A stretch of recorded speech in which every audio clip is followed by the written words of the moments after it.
E aí, galera, tudo bem com vocês? Como estamos? Primeiríssimo lugar, vou pedir desculpa para vocês pelo atraso do vídeo.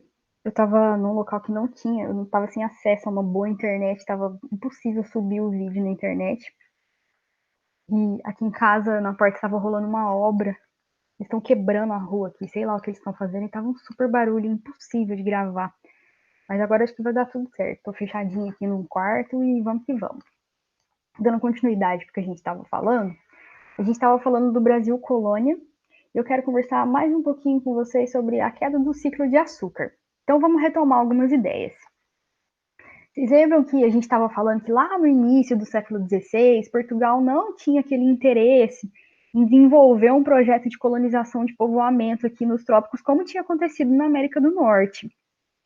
Às vezes a gente escuta aquela justificativa que na América do Norte teria acontecido o estabelecimento de colônia de povoamento, enquanto aqui no Brasil a colonização teria sido de exploração. Só que esses conceitos históricos que separam colônia de exploração de um lado e colônia de povoamento de outro, na verdade eles são meio conflitantes, assim. Porque colônia necessariamente quer dizer que existe uma relação de exploração. Por mais que haja povoamento, vai haver também uma relação de exploração. Afinal, é uma colônia, né? O que aconteceu aqui, a gente pode definir como uma causa para a ausência desse projeto que se pautasse mesmo em povoamento do território brasileiro, foi um negócio que existia precedentemente em Portugal, que era a comercialização de pessoas escravizadas.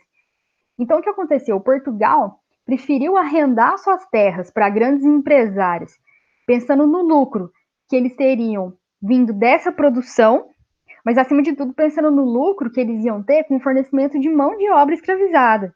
Então, vir o Brasil naquela época simplesmente com o intuito de povoar o território não era permitido. O trabalho livre e assalariado não ia gerar lucro para a coroa. Então, por isso que toda a nossa estrutura social se baseou na escravização. Lembra quando a gente falou da ferida que ainda está aberta, que na verdade não é nenhuma cicatriz? Por isso que o nosso país ainda amarga consequências de não ter tido uma classe trabalhadora que se organizou, e a gente acabou naturalizando a miséria alheia e a ideia de que as pessoas precisam topar se submeter a qualquer condição para poder trabalhar. A metrópole portuguesa, como a gente viu na aula passada, no início estava mais interessada no comércio oriental e todo o lucro, obviamente, que vinha dessa atividade. E o Brasil acabou sendo deixado meio para escanteio. Só que a Espanha estava se dando bem, e a grama do vizinho é sempre mais verde, né? Em 1545, os espanhóis encontraram minas de prata. E aí Portugal pensou, opa, peraí, deve rolar alguma coisa parecida no Brasil, né? Porque tão pertinho ali. E aí esse interesse por um projeto de colonização ganha corpo. Só que Portugal estava sem grana, investindo só lá nos comércios com as Índias. Então o que eles fazem? Eles adotam o modelo das capitanias hereditárias, que a gente define como uma espécie de terceirização da exploração.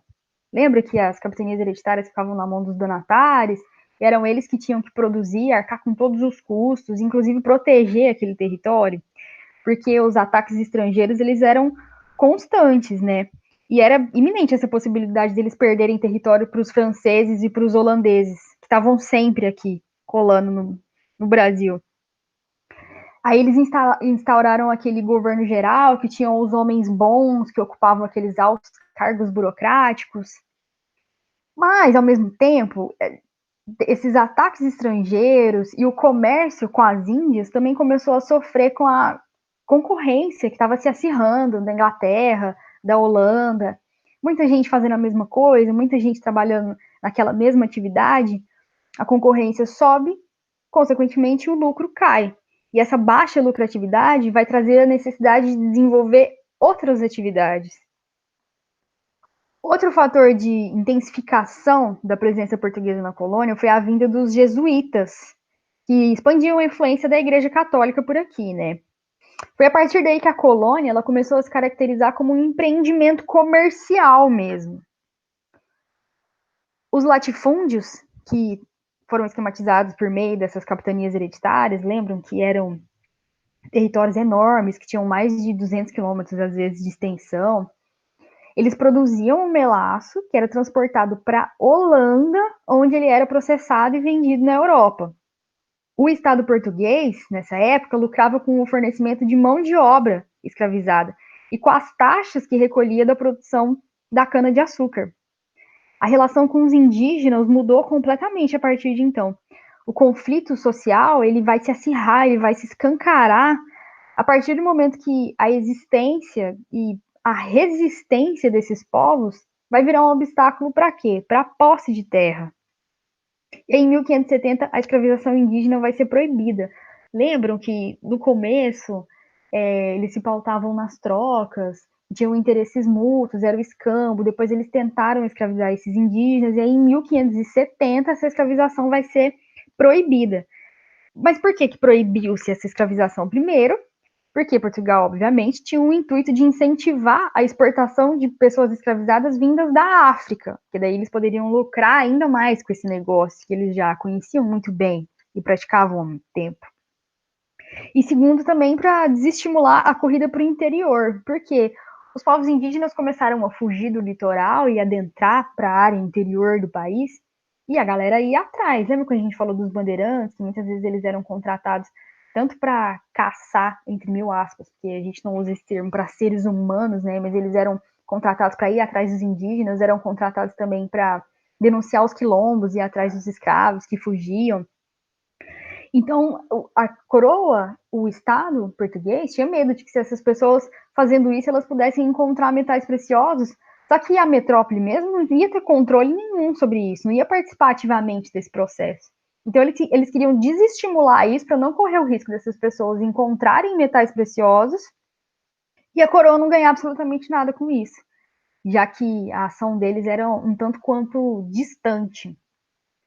Vamos falar um pouquinho sobre o contexto da queda do ciclo do açúcar. A União Ibérica. Em 1554, vocês não precisam ficar decorando essas datas que eu estou passando para vocês, é mais por uma questão da linha de raciocínio fazer sentido para vocês aí que estão acompanhando. Em 1554, morreu em Portugal o Dom João II, que era herdeiro do trono de Portugal. Deixa eu tomar uma água. 3 anos depois, morreu o rei Dom João III. E quem sobrou na linha sucessória do trono foi o filho do Dom João II, Sebastião, que na época tinha 3 aninhos de idade, era um baby, né? O rei da Espanha já ficou de butuca, porque ele era primo do Sebastiãozinho. E se o menininho não pudesse assumir, era ele que ia virar rei de Portugal também, além da Espanha. Então ele ia conseguir matar tipo, vários coelhos numa cajadada só.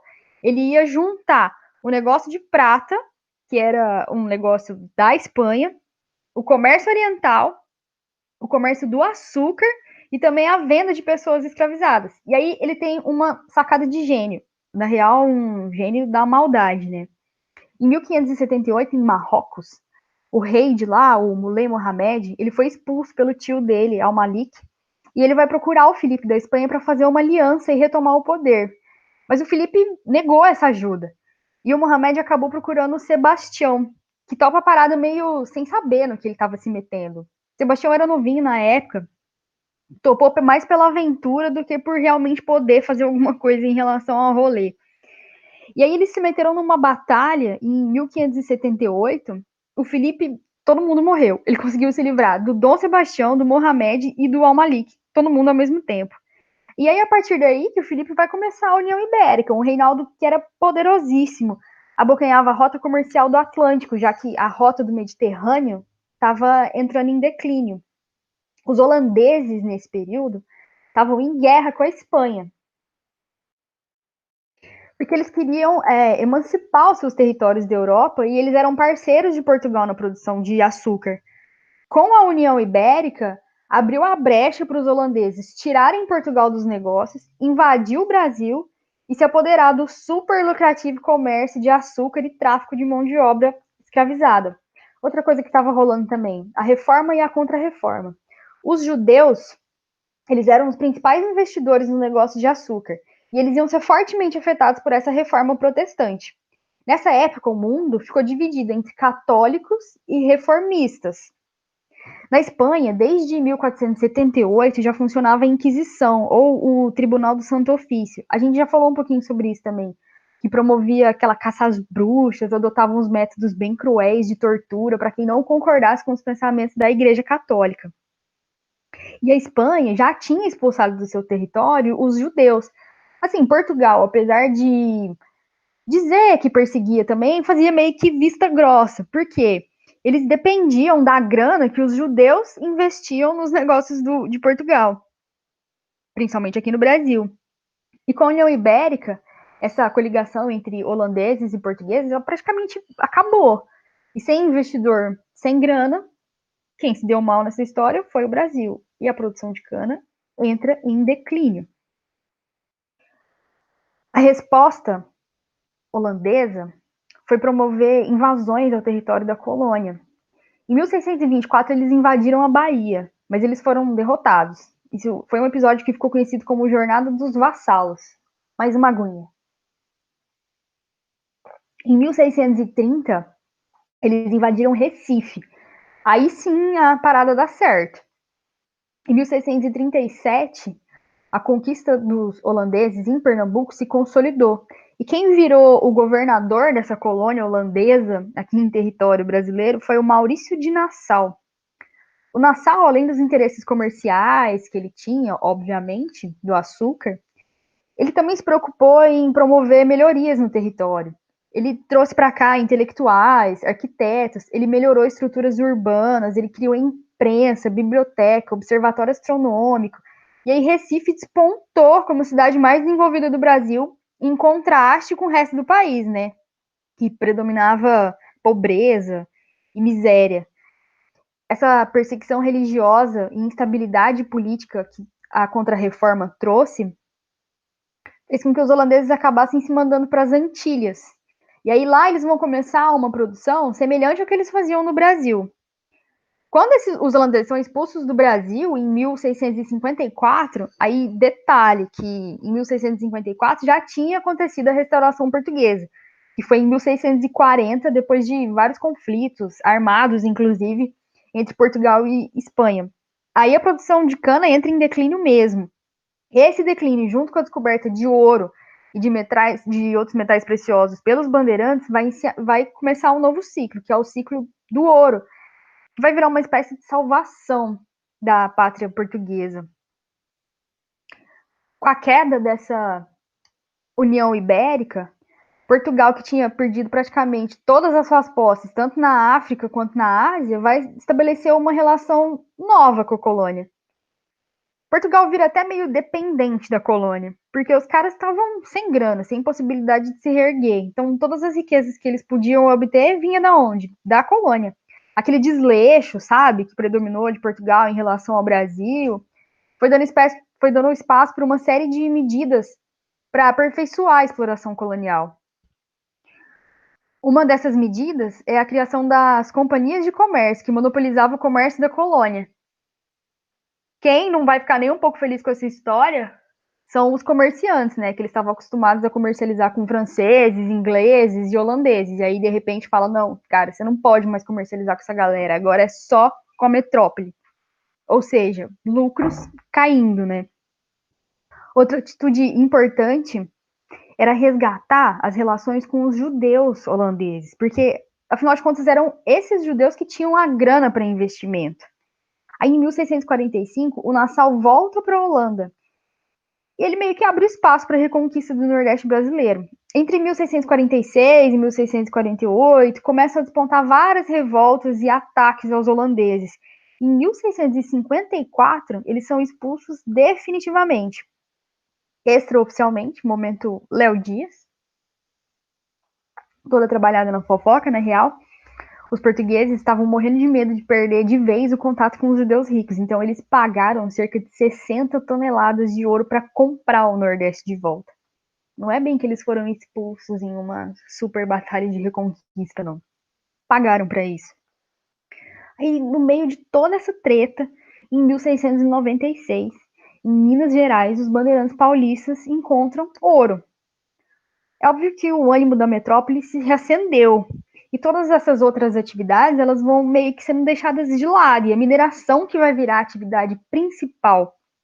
Portugal, a partir daí, vai estender o poder institucional E uma base política administrativa cria as capitanias como São Paulo, Minas Gerais, com o intuito, obviamente, de fazer o quê, né? Intensificar a política tributária, porque o governo, o Estado, estando ali mais presente, eles poderiam ficar mais pertinho ali e controlar melhor, né, esse ouro que era retirado. Consequentemente, lucrar em cima disso, tributar essa retirada de ouro e de metais preciosos. Só que desde a restauração portuguesa, lá em 1640, quando eles conseguem se livrar da União Ibérica, vinha se desenrolando entre Portugal e Inglaterra uma relação meio que de dependência. Por quê? A Inglaterra protegia Portugal dos ataques constantes por parte da Espanha. Em troca, a Inglaterra tinha liberdade de comércio com as colônias portuguesas.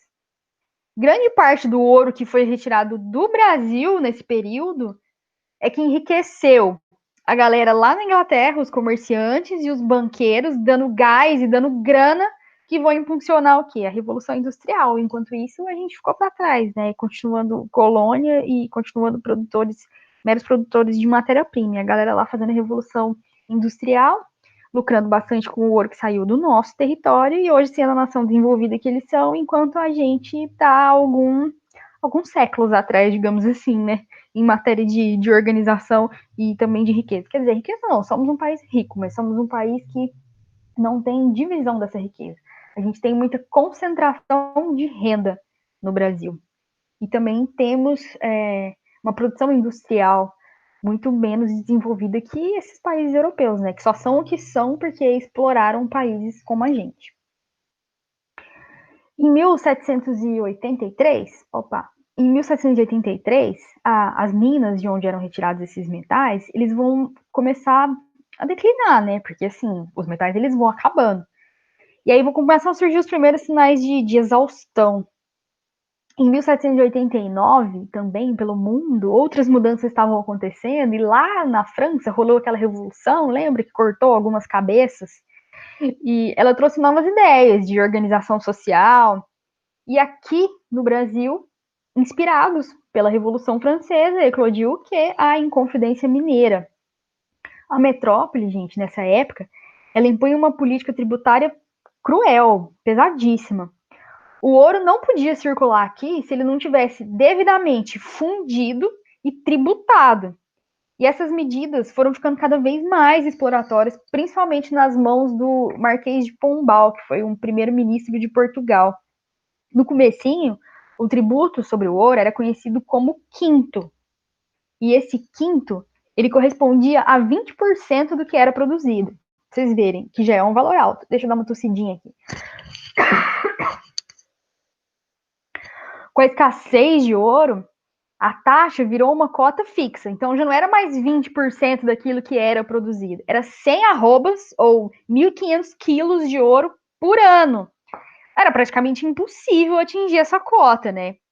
Então vai começar a prática da derrama, que era basicamente confiscar bens particulares dos moradores da cidade. Imagina você não consegue pagar uma taxa abusiva, super exploratória, eles vão lá e simplesmente tomam os seus bens pessoais. Um tanto quanto absurdo, né? Por isso que a galera de Minas se revoltou. Nesse contexto de exploração intensiva, quando os mineiros se revoltam e eclode a Inconfidência Mineira, Portugal teve uma reação extremamente violenta, né? Como vocês já sabem, Tiradentes acabou sendo enforcado. E esse vai ser o ato extremo do fim do ciclo do ouro e também de todo o sistema colonial. No meio desse caos, teve um outro produto que até então ele era cultivado mais para consumo interno, mas ele começou a ganhar uns paladares europeus e aí virou um queridinho do momento, o café. E aí que vai se iniciar outro ciclo produtivo aqui no Brasil. Mas esse é assunto para nossa próxima aula. E a gente se vê depois. Beijão para todo mundo. Até.